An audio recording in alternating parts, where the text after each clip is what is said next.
Hola, hoy vamos a explorar juntos un capítulo verdaderamente singular de la historia latinoamericana, la autodenominada Revolución Peruana, la que tuvo lugar entre 1968 y 1975.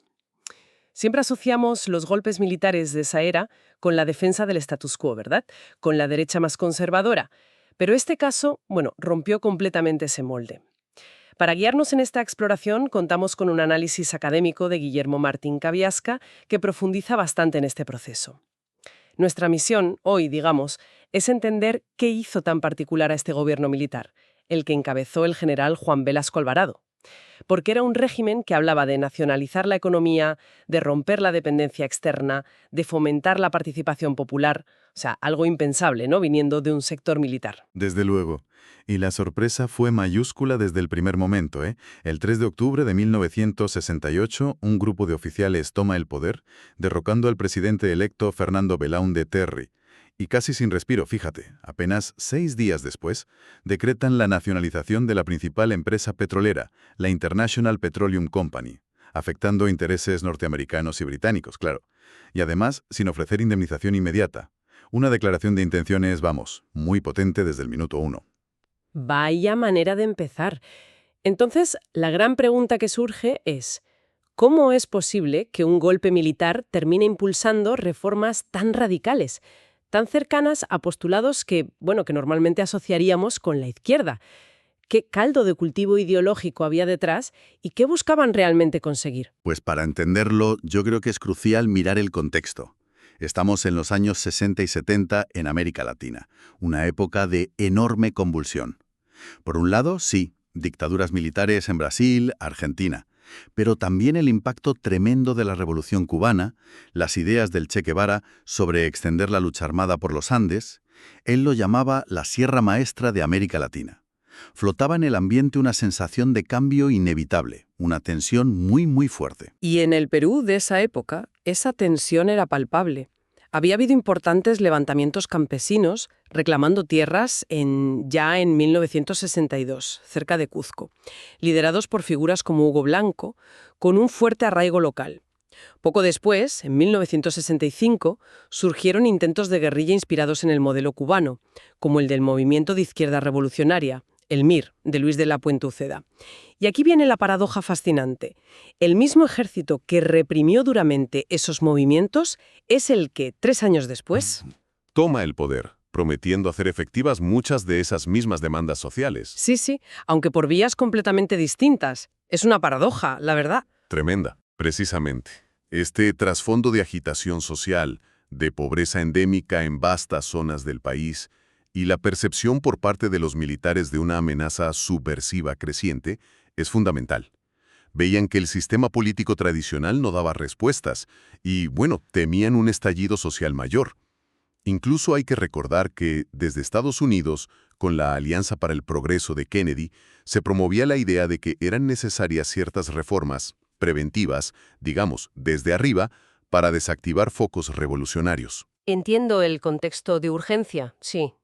Pero, ¿de dónde sacó este sector del ejército peruano esas ideas tan reformistas y nacionalistas?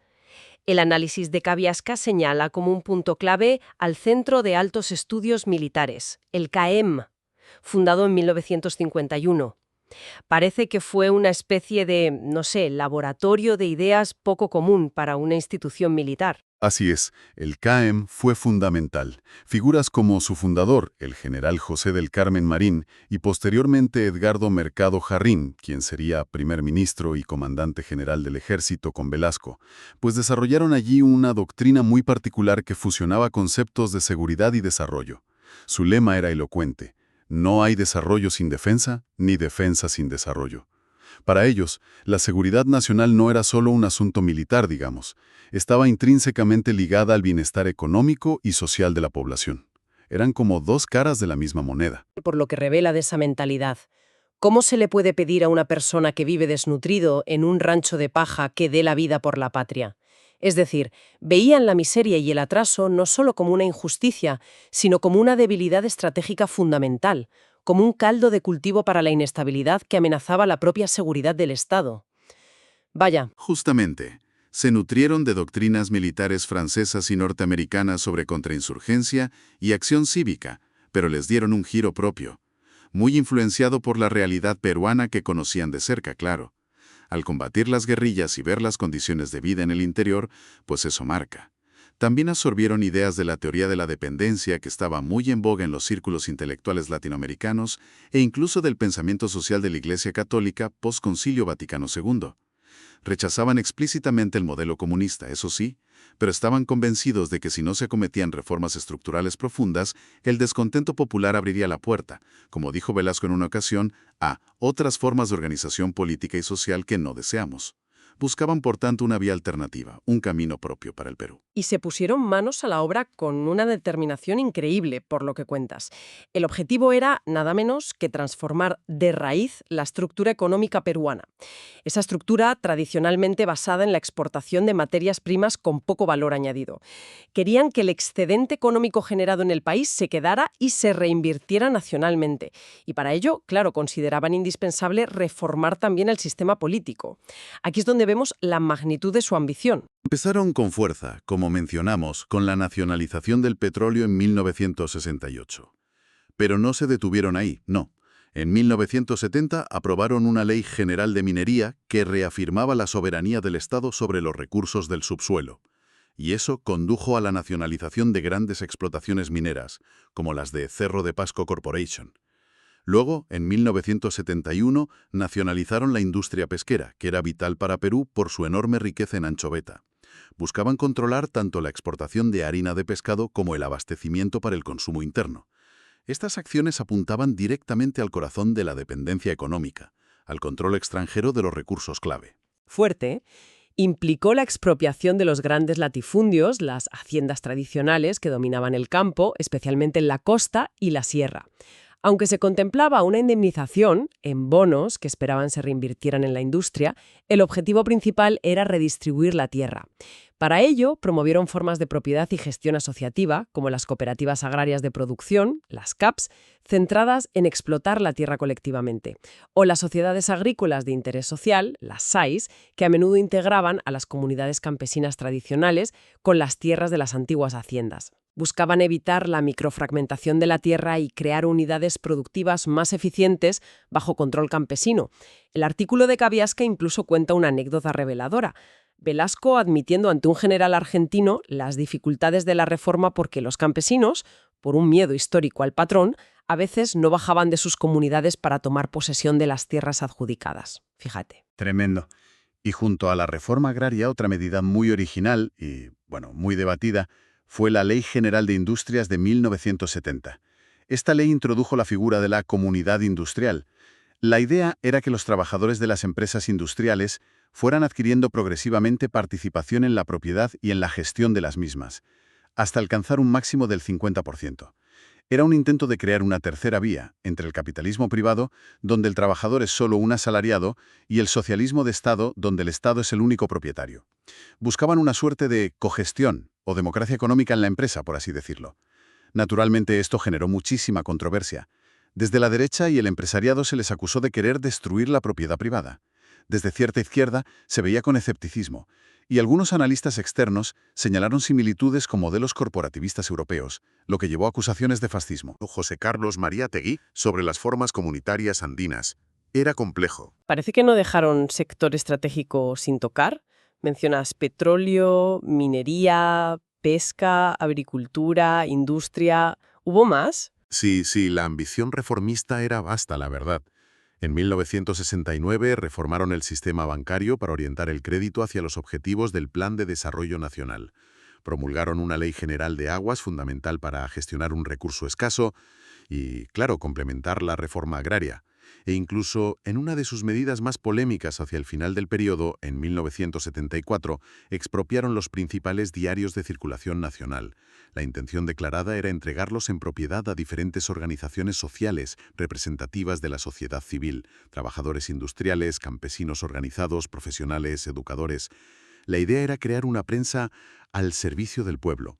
Sin embargo, esta socialización de la prensa generó una enorme resistencia. Fue vista por muchos como un ataque a la libertad de expresión y en la práctica no llegó a consolidarse antes de que Velasco fuera depuesto en 1975. Se quedó a medias. Un componente cultural, ¿verdad? No era solo economía. Efectivamente, hubo un esfuerzo consciente por redefinir la identidad nacional peruana.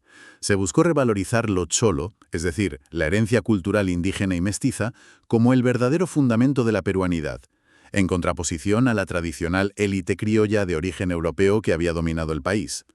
Se trataba de construir una identidad nacional que fuera a la vez popular, andina y moderna. La reforma educativa de 1972, por ejemplo, impulsó la educación bilingüe, castellano-quechua, y en 1975 se llegó a declarar el quechua como lengua cooficial junto al castellano. Aunque la aplicación práctica de estas medidas fue limitada y luego se revirtió, el gesto simbólico fue muy fuerte. Velasco repetía constantemente en sus discursos que la revolución era, antes que para nadie, para los humildes y para los explotados del Perú. Ese era el mensaje. Todo esto nos lleva a una cuestión central. ¿Cómo se gestionaba políticamente un proceso de transformación tan radical desde un régimen militar? Decías que consideraban la democracia liberal un obstáculo. ¿Cuál fue su alternativa? Es que parece una contradicción, ¿no? Intentar fomentar la participación popular desde una estructura autoritaria. Esa es quizás la contradicción fundamental del velasquismo. Ellos estaban convencidos de que para llevar adelante cambios tan profundos y rápidos, que afectaban intereses muy poderosos, pues necesitaban un poder ejecutivo fuerte, sin las ataduras del Parlamento y la politiquería de los partidos tradicionales, a los que consideraban corruptos e ineficaces. Por eso, suprimieron el Congreso y suspendieron las elecciones indefinidamente. No llegaron a prohibir formalmente los partidos históricos como el APRA o Acción Popular, pero los dejaron sin espacio institucional relevante.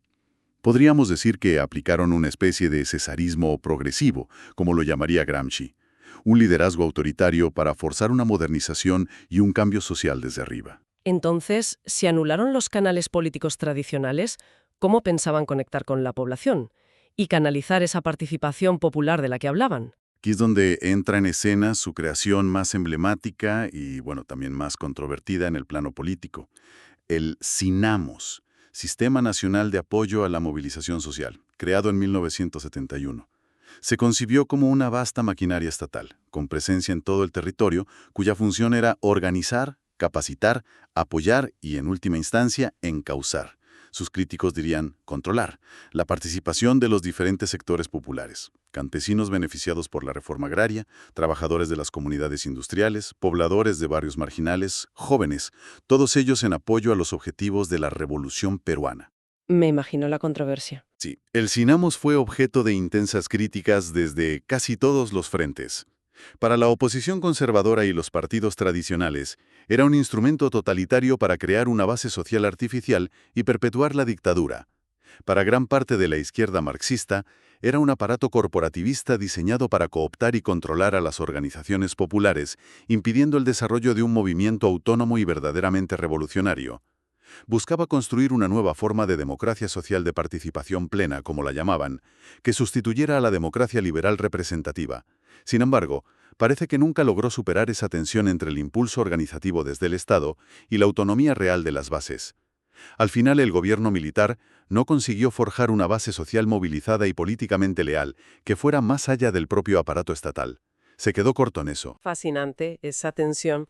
Y mencionas que algunos de sus ideólogos, como Carlos Franco, hablaban de la revolución no como una toma del poder, sino como una transferencia gradual a las bases. Suena casi utópico viniendo de militares. Sí, esa idea circulaba en los círculos intelectuales cercanos al régimen. Refleja la complejidad y las ambiciones teóricas del proyecto, la verdad. Querían evitar lo que veían como la alienación de las masas en otras revoluciones, donde una vanguardia política o militar simplemente sustituía a la vieja élite. La meta era, en teoría, ir transfiriendo poder real a las organizaciones sociales que el propio proceso iba creando o fortaleciendo, cooperativas, comunidades industriales, etc. Una visión muy ambiciosa, pero como señalas, tremendamente difícil de implementar desde una estructura de mando militar que es inherentemente vertical y jerárquica. La práctica, pues, chocó con la teoría. Entiendo. Y para entender la lógica detrás de tantas reformas, decías que era clave volver a la teoría de la dependencia. Exacto. Para comprender la lógica profunda detrás de muchas de estas reformas, es imprescindible volver a la teoría de la dependencia. Esta corriente de pensamiento, muy influyente en América Latina en aquellos años, rompía con la idea de que nuestros países estaban simplemente atrasados y que debían seguir las mismas etapas que los países desarrollados. Sostenía, en cambio, que el subdesarrollo no era una etapa previa, sino la consecuencia directa de una inserción histórica desigual y subordinada en el sistema capitalista mundial. Claro, la famosa relación centro-periferia. El centro, Europa, Estados Unidos, se especializa en producir bienes industriales y tecnología, mientras que la periferia, América Latina, África, Asia, queda relegada a exportar materias primas baratas y a importar bienes manufacturados caros, un intercambio estructuralmente desigual que genera una transferencia constante de valor desde la periferia hacia el centro y perpetúa la dependencia. Velasco lo expresó de forma muy gráfica en un discurso que cita Kabiaska. Somos en realidad exportadores de capitales. Una frase demoledora, la verdad. Exactamente, por eso, para los militares velasquistas, el objetivo estratégico fundamental era romper esa relación de dependencia. Veían en ella la causa última del atraso, la pobreza y la vulnerabilidad de Perú. Las nacionalizaciones de los recursos naturales, petróleo, minas, el control de la inversión extranjera, la promoción de la industria nacional, la reforma agraria para fortalecer el mercado interno, e incluso los intentos de diversificar las relaciones exteriores. Todo se orientaba a ese fin, lograr una mayor autonomía económica y política para el país. Esta visión, dependentista, con matices, era compartida por otros sectores nacionalistas en la región, incluyendo corrientes dentro del ejército argentino, y resonaba fuertemente en la izquierda y en el pensamiento social cristiano de la época. Era una idea muy extendida. Y en ese esfuerzo por encontrar un camino propio, ellos insistían mucho en definirse por la negativa. Ni capitalistas ni comunistas. Buscaban una tercera posición, una vía peruana. Citaban a Mariátegui. Ni calco ni copia. ¿Cómo se tradujo eso en la práctica, más allá de las reformas internas? Pues en su política exterior intentaron activamente proyectar esa imagen de tercerismo o no alineamiento. Por un lado, marcaron una clara distancia de la tradicional subordinación a Estados Unidos. Las nacionalizaciones, especialmente la de la IPC, provocaron momentos de gran tensión con Washington, claro. Por otro lado, establecieron relaciones diplomáticas y comerciales normales con países del bloque socialista como la Unión Soviética y Cuba, algo impensable pocos años antes. Y buscaron activamente alianzas y entendimientos con otros gobiernos de la región considerados nacionalistas, progresistas o simplemente no alineados con EV, como el Chile de Salvador Allende, el Panamá de Omar Torrijos o incluso la Argentina durante ciertos periodos. Imagino que esta postura tan heterodoxa generó un enorme revuelo y debate en su momento, ¿no? Sobre todo en la izquierda latinoamericana. El artículo de Kabiaska menciona específicamente el caso argentino. Así fue. El experimento peruano fue seguido con enorme interés y generó intensos debates ideológicos, particularmente en Argentina, donde el peronismo estaba proscrito y la izquierda muy fragmentada. El velasquismo se convirtió en un punto de referencia obligado. Era un modelo a seguir, una forma de nacionalismo revolucionario militar que podía ser un aliado táctico o incluso estratégico para la izquierda. O se trataba, como argumentaban los críticos más duros, desde intelectuales marxistas como Aníbal Quijano hasta organizaciones como el PRT-ERP argentino, de una revolución pasiva, es decir, un intento del propio sistema, a través de los militares, de modernizar el capitalismo dependiente, de hacer concesiones controladas para desactivar la amenaza de una revolución socialista real liderada desde abajo. Un intento de cambiar algo para que nada cambie, en lo fundamental. Esa era la crítica. Ya veo. El eterno debate. Es interesante que el famoso historiador británico Eric Hobsbawm, que visitó Perú en esos años, lo calificara como una revolución peculiar. Destacaba que había sido hecha desde arriba por el propio aparato del Estado, casi sin movilización popular previa y, al menos al principio, con poca resistencia organizada de las élites desplazadas. Hobsbawm dejaba abierta la pregunta sobre la viabilidad a largo plazo de una transformación tan profunda sin una base social activa y autónoma que la impulsara y defendiera. Una buena pregunta. Y el artículo también apunta a una conexión curiosa con la dictadura argentina de Onganía. Parece que hubo contactos iniciales, pero luego los caminos se bifurcaron radicalmente. Sí, aparentemente. Algunos militares peruanos viajaron a Argentina poco después del golpe de 1966, interesados en las ideas sobre seguridad y desarrollo que también circulaban en ciertos sectores del ejército argentino. Sin embargo, mientras la Revolución Argentina de Onganía derivó rápidamente hacia un modelo económico conservador y promonopolios, el proceso peruano tomó el camino opuesto con las nacionalizaciones y la reforma agraria. Esto llevó a que, paradójicamente, el velasquismo fuera visto más tarde como un modelo alternativo por aquellos sectores militares nacionalistas argentinos. El texto menciona a los generales Guglielmelli, Ballester, Carcaño, que se sintieron defraudados por el rumbo de Onganía y buscaron alianzas con el peronismo más combativo. Una dinámica compleja de influencias y divergencias, sí. Haciendo balance, entonces, lo que nos deja este análisis es la imagen de un experimento histórico realmente extraordinario, un régimen militar autoritario que, movido por una amalgama ideológica de nacionalismo, desarrollismo, antidependencia y una particular visión de la seguridad nacional, se lanzó a transformar Perú de arriba abajo con medidas audaces y, en muchos casos, sin precedentes en la región. Nacionalizaciones masivas, reforma agraria radical, experimentos de participación obrera. Un proyecto, como hemos visto, plagado de tensiones y contradicciones internas. Buscó la participación popular, pero intentó controlarla desde el Estado a través de Sinamos. Impulsó reformas sociales profundas, pero reprimió a la izquierda radical, que consideraba una amenaza. Quiso romper con la dependencia externa, pero le costó definir un modelo alternativo propio que fuera sostenible económica y políticamente. Finalmente, el proceso fue abortado por un golpe palaciego en agosto de 1975, liderado por el general Francisco Morales Bermúdez, considerado más moderado. Él inició un desmontaje gradual de las reformas más radicales, la llamada segunda fase.